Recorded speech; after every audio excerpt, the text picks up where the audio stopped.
Qeveria shpalli krizë energjetike në vend për shkak të mungesës së mazutit. LSDM pretendon se është për shkak të tenderëve. Gjykata e Apelit ua dyfishon dënimin ish drejtorëve të Spitalit Modular të Tetovës.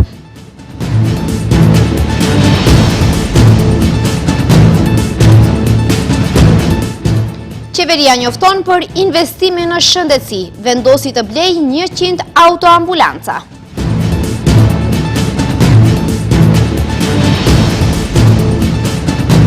Ministri Besar Durmishi deklaroi se paga minimale të bazohet në rrjetet ekonomike.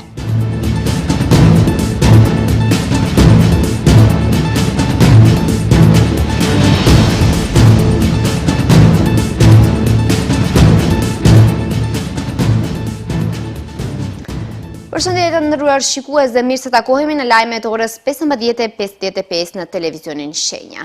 Qeveria në seancën e së martës ka shpallur gjendje krize në furnizimin me energji elektrike në të gjithë vendin në afat prej 7 ditësh.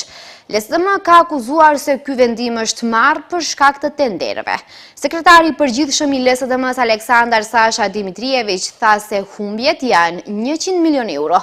Ndaj kërkon që prokuroria publike të hap menjëherë hetim për këto humbje dhe të përcaktojë përgjegjësinë. Në vend që të rris pagat dhe pensionet, pushteti i rriti faturat e energjisë elektrike duke goditur standardin e qytetarëve. Shteti nuk ka para për paga dhe pensione. Vrima është 1 miliard euro. Rritja e çmimit të energjisë elektrike dhe shpallja e gjendjes së krizës nuk janë për shkak të protestave në Greqi, por për dy arsye të lidhura drejt për drejt me qeverinë: tender kriminal dhe pa aftësi në sektorin energjetik. Kështu tha sekretari i përgjithshëm i LSDM-s Aleksandar Sasha Dimitrijević. Ai theksoi se qeveria blen energji për 140 euro për megawatt orë, në vend që energjia të prodhohet në vend dhe do t'i kushtonte shtetit 80-90 euro për megawatt orë. Колку ги чини тоа граѓаните? Sa u kushton kjo qytetarëve? 77 milion euro humbje vetëm për 2-3 mujorët e parë të vitit 2025. Ndërsa parashikimi është që deri në fund të këtij viti humbjet të arrin mbi 100 milion euro. A është tani e qartë pse po shtrëntohet energjia elektrike, pse shpallet gjendje krize për të mbuluar tenderet kriminale dhe pa aftësinë, pse mungojnë 1 miliard euro në buxhet? Po ashtu për tender. Si 161 tender për një kompani, apo 9 milion euro për një kompani tjetër me 2 të punësuar, të cilat i kemi publikuar. Ai pyeti se kush përfiton nga importi i shtrenjtë i energjisë elektrike dhe pse nuk janë siguruar me kohë energjentët, si për shembull mazuti. LSDM kërkon që prokuroria publike të hap menjëherë hetim për këto humbje prej 100 milion eurosh dhe të përcaktoj përgjegjësinë. Qeveria në seancën e së martës ka shpallur gjendje krize në furnizimin me energji elektrike në të gjithë vendin në afat prej 7 ditësh, nga data e hyrjes në fuqi të këtij vendimi. Rezervat e detyrueshme të derivatit të naftës do të transferohen pa kompenzim, ndërsa SHAMV është e detyruar të paraqesë raport në qeveri dhe Ministrinë e Financave mbi konsumin e derivatit të naftës. Kriza u kërkua për t'i mundësuar qeverisë të transferojë rezervat shtetërore të mazutit me qëllim prodhimin e energjisë elektrike dhe energjisë termike, derisa të zgjidhet problemi me Greqinë. Ministria e Energjisë tha se Maqedonia nuk do të ketë problem me tregun e energjisë elektrike. Kujtojmë se edhe Komisioni Regulator i Energjetikës miratoi vendim për rritjen e çmimit të energjisë elektrike në të gjitha blloqet e konsumatorëve. Bullgaria i ka ofruar furnizime emergjente me mazut Maqedonisë së Veriut në lidhje me gjendjen e krizës të shpallur në vend për shkak të vështirësive me prokurimin, njoftoi shërbimin për shtyp i qeverisë bullgare. Me urdhër të kryeministrit në largim Rosen Zhelyazkov, ministri në largim i energjetikës Zheqo Stankov kontrolloi furnizimet e vendit me naftë. Kontrolli përcaktoi se Bullgaria ka sasi të mjaftueshme për të mbuluar nevojat e brendshme. Bazuar në këtë informacion, ministri në largim i Ministrisë së Jashtme bullgare i paraqiti qeverisë së Maqedonisë së Veriut një propozim për ndihmë emergjente përmes furnizimeve me naftë.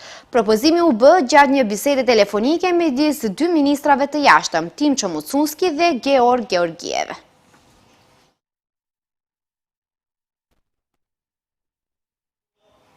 Kuvendi sot ka mbajtur seancën e 75, në të cilën u bë shkarkimi i ministrit për çështje europiane Orhan Murtezani, ndërsa në vend të tij kuvendi e mbroi Bekim Salin, i cili po ashtu mori detyrën edhe të zëvendës kryeministrit.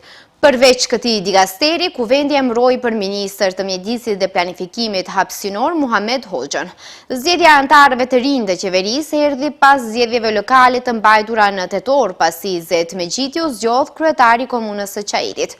Për ministrat e rinj, deputetët e mazhorancës i lavdruan, duke thënë se ata janë më të denjtët, ndërsa deputetët e opozitës drejtuan një sër akuzash, të cilët theksuan se qeveria po bën manevra me shkarkime dhe emërime të ministrave.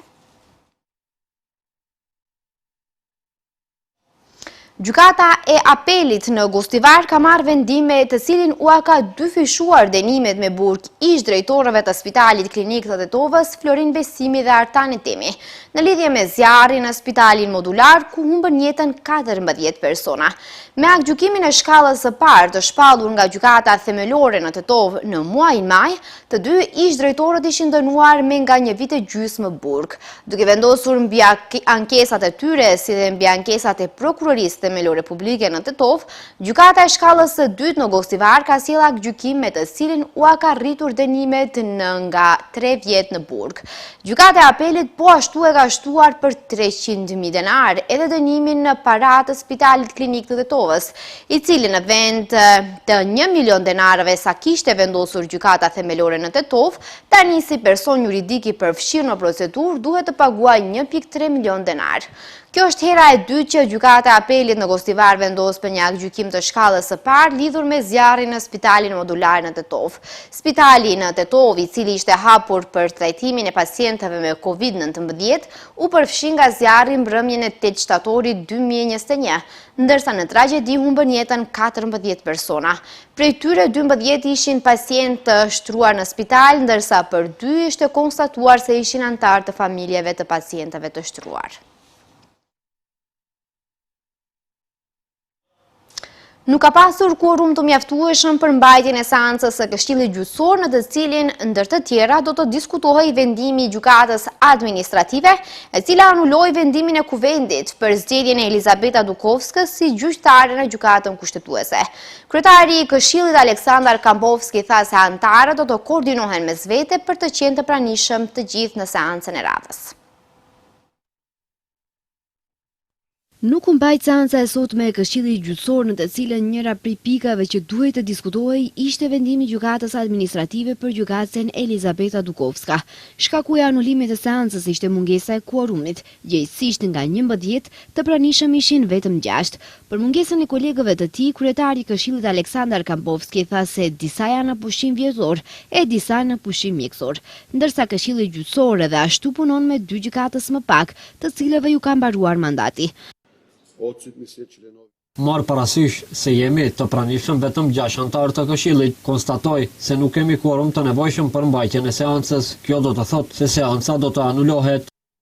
Data se kur do të mbahet seanca, kryetari tha se do të vendoset në mënyrë shtesë. Në këtë drejtim, Kambovski u shpreh se antarët do të koordinohen mes vete për të qenë të pranishëm të gjithë dhe të krijojnë quorum. Në këtë seancë duhet të diskutohej vendimi i gjykatës administrative miratuar më 15 maj të këtij viti, i cili anuloi vendimin e kuvendit të 10 prillit 2023 për zgjedhjen e Elizabeta Dukovskës si gjyqtare në gjykatën kushtetuese. Dukovska u zgjodh gjyqtare kushtetuese nga parlamenti me propozim të Këshillit Gjyqësor. 6 muaj më vonë, gjyqtarja Antoaneta Dimovska ngriti padi në gjykatën administrative. Ajo u ankua se kur Këshilli Gjyqësor e përcaktoi Dukovskën si propozim për gjyqtare kushtetuese, me 11 vota pro nga 13 të mundshme, nuk u deklarua për 2 kandidatët e tjerë, përfshirë Dimovskën. Në Gostivar ka pasur sot përplasje verbale ndërmjet kandidatëve për kryetar të komunës. Kandidati i koalicionit Vlen Nevzat Bejta ka pretenduar për keqmenaxhimin financiar që sipas tij kanë bërë udhëheqësit e komunës së Gostivarit, respektivisht Arben Taravari dhe Valbon Limani. Akuzave të Bejtës i është përgjigjur vetë Arben Taravari, që ka paralajmëruar masa institucionale kundër, siç thot ai, shpifjeve të Bejtës. Kandidati i koalicionit Vlem për komunën e Gostivarit Nevzat Bejta përmes një konference për media ka zbuluar 2 dokumente që lidhen me keq menaxhimin financiar që kanë bërë deri më tani udhëheqësia e komunës së Gostivarit, respektivisht Arben Taravari dhe Valbon Limani. Ai ka akuzuar udhëheqësim për keq përdorime gjatë furnizimeve publike, vlera e të cilave është më shumë se miliona denar. Njëri dokument i publikuar nga Bejta mban nënshkrimin e Arben Taravarit. Thalla e Këshillit, e cila kushton për ta bërë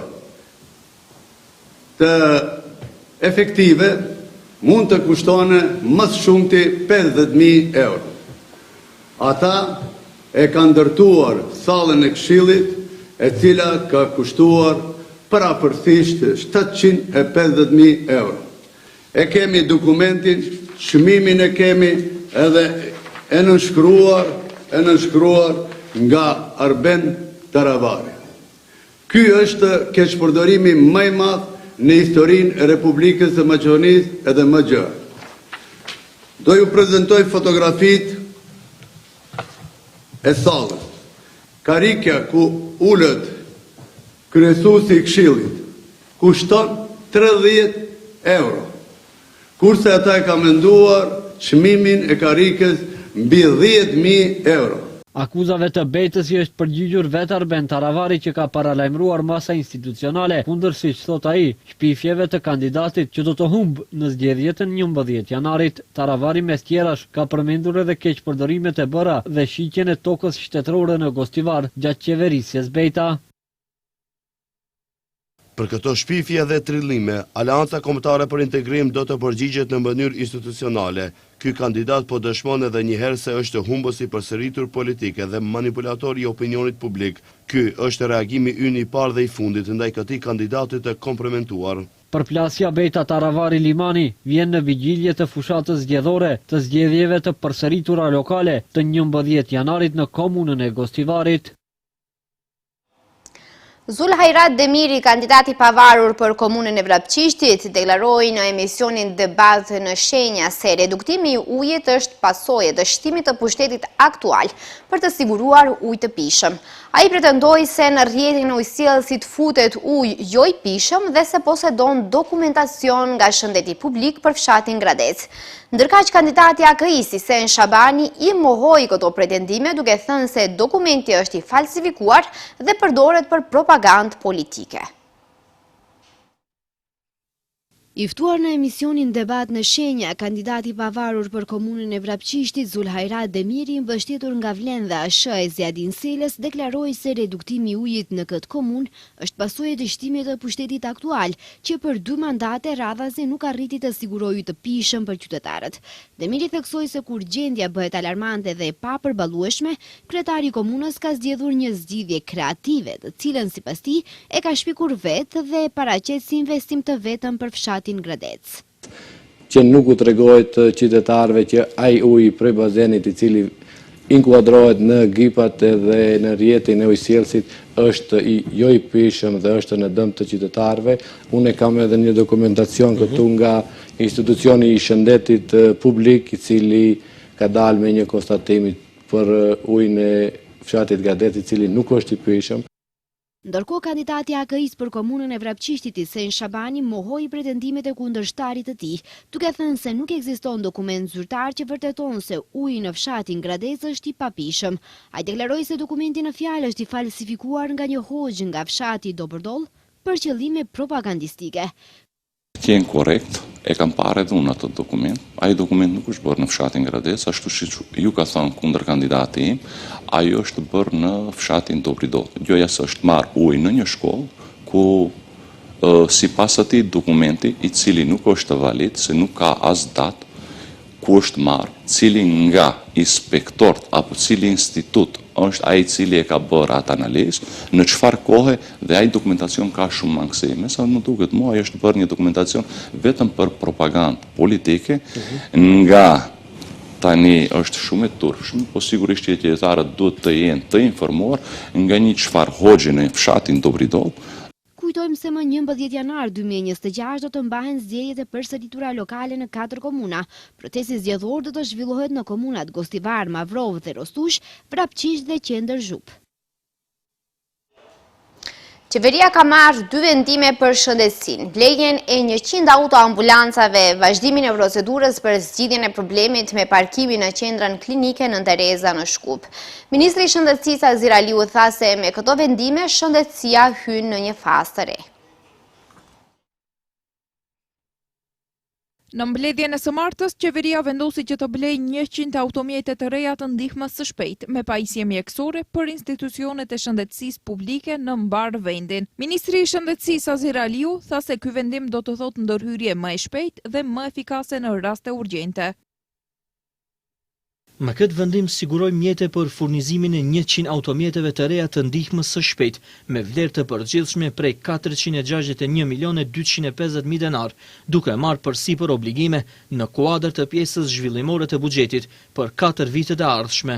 Ndërkaq, vendimi tjetër për të cilin informoi ministri është vazhdimi i procedurës për zgjidhjen e problemit me parkimin në qendrën klinike Nën Tereza në Shkup. Lidhur me këtë problem, ministri informoi se është marrë vendim për regjistrimin e tokës së zonës së parkimit si pronë shtetërore. Sipas tij, kjo heq pengesën administrative për nënshkrimin e një marrëveshjeje me ndërmarrjen publike parkingu i qytetit Shkup. Aliu beson se kjo marrëveshje do të mundësojë modernizimin dhe një rritje të ndjeshme të kapacitetit për parkimin automjeteve, si dhe vendosjen e rendit në zonën e klinikës. Kujtojmë se vitin e kaluar në një seancë në gusht, qeveria vendosi të ndërtoj garazhe shumëkaqe të parafabrikuara në qendrën klinike përmes një partneriteti publik-privat, për të cilin u formua një komision për zbatimin e procedurës. Vetëm një kompani aplikoi në njoftimin që u shpall më 15 nëntor 2024, Gjoka Construction nga Shqipëria, por një marrëveshje nuk u nënshkrua me të sepse procedura u anulua nga ministri i atëhershëm i Shëndetësisë Arben Taravari. Pasi tema u bë publike,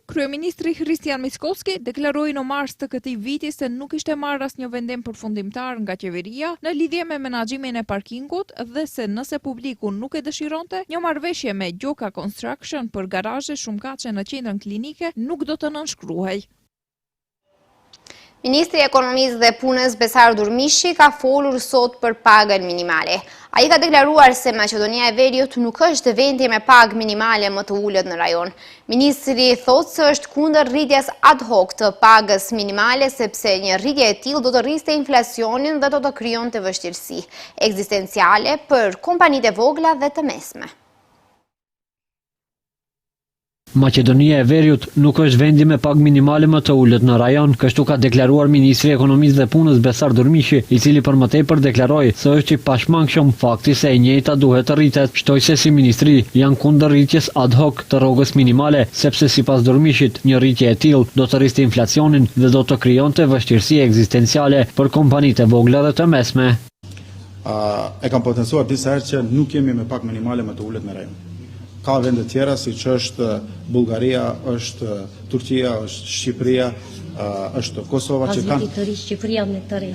Do e shohim se çka do të ndodhë pas vitit të ri, por tani nuk jemi më të ultit në rajon. Po, është fakt që duhet të punojmë që paga minimale të rritet, por të jetë e qëndrueshme duke u bazuar në rritje ekonomike dhe jo të ketë rritje ad hoc siç ka ndodhur në të kaluarën. Foli edhe për shportun konsumatore që do të përllogaritet nga janari i vitit 2026. Durmishi njoftoi se strategjia e përllogariqjes së shportës mesatare është përgatitur dhe tani presim propozime dhe vërejtje nga antarët e Këshillit Social Ekonomik, konkretisht nga sindikatat dhe punëdhënësit. Nëse do të kemi ndonjë vërejtje, do të ulemi dhe do të diskutojmë duhet të përmirësohet apo jo, nëse do të kemi ndonjë propozim do ulemi dhe do e shqyrtojmë, nëse nuk do të ketë diçka të tillë, do e finalizojmë edhe do nisim nga viti që vjen, domethënë që të bëjmë për llogaritje të shportës mesatare konsumatore që do të jetë reale e bazuar në institucione relevante ku të dhënat merren nga antistatistike. Siç njoftoi Durmishi, nga janari i vitit 2026, plani operativ për masat aktive të punësimit do të ketë buxhet prej 2.39 miliard denar dhe do të bazohet në analizën e detajuar të rezultateve të vitit 2025. Sipas Durmishit, plani operativ do të ketë qëllim luftën e ekonomisë së zezë, por edhe punësimin më të madh të të rinjeve në sektoret e prodhimtarisë, teknologjisë dhe sferave të tjera.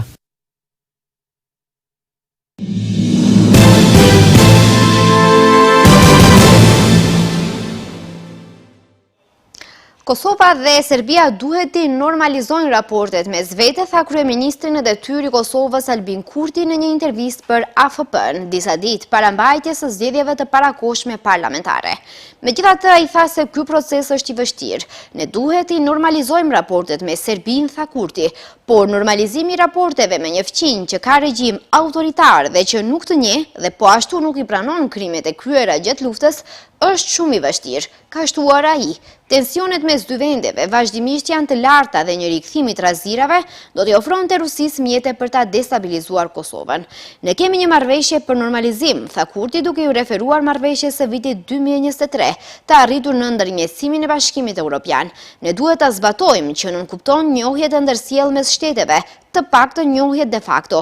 Por për të rinjisur dialogu, Serbia duhet ta dorëzojë Milan Radojčićin, ka thënë Kurti duke u referuar ish-nën kryetarit të listës serbe, i cili ka marrë përgjegjësinë për sulmin e armatosur ndaj policisë së Kosovës në Banjsk më 2023.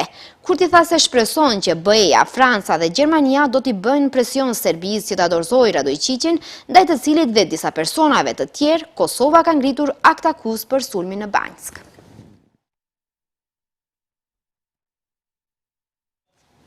Një grup zyrtarësh ushtarak nga Libia po kryen inspektime në vendin e rrëzimit në Turqi në një avion privat që po transportonte shefin e shtabit të përgjithshëm të Libisë, General Mohamed Ali Al-Haddad.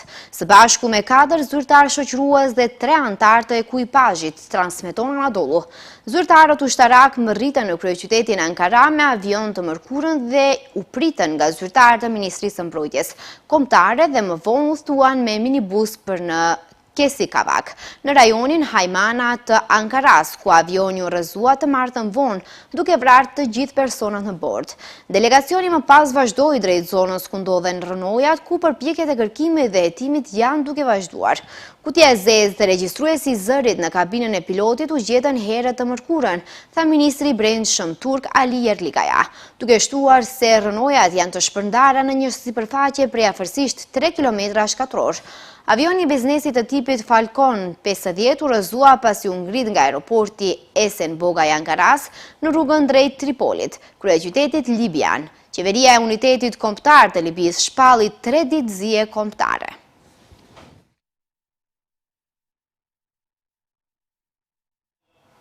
Rusia planifikon të ndërtojë një central bërthamor në hënë në dekadën e ardhshme për të furnizuar programin e saj hapësinor hënor dhe një stacion të përbashkët kërkimor ruso-kinez. Teksa fuqitë e mëdha po nxitojnë të eksplorojnë satelitin e vetëm natyror të tokës. Korporata shtetërore ruse e hapësirës Roskosmos njoftoi se planifikon të ndërtojë një central energjetik në hënë deri në vitin 2036, duke shtuar se ka nënshkruar një kontratë me kompaninë e industrisë hapësinore Lovachkin Association për të realizuar këtë projekt. Roskosmos tha se qëllimi centralisht është që të furnizojë me energji programin bërthamor hënor të Rusisë, përfshirë automjetet robotike, një observator dhe infrastrukturën e stacionit të përbashkët ndërkombëtar kërkimor ruso-kinez. Ky projekt është një hap i rëndësishëm drejt krijimit të një stacioni të përhershëm hënor dhe kalimin nga misione që zhvillohen vetëm një herë në një program afatgjatë të eksplorimit të hënës, tha Roskosmos. Hëna e cila ndodhet 384.400 km larg nga toka, ndikon në stabilizimin e lëkundjes së tokës rreth boshtit të saj.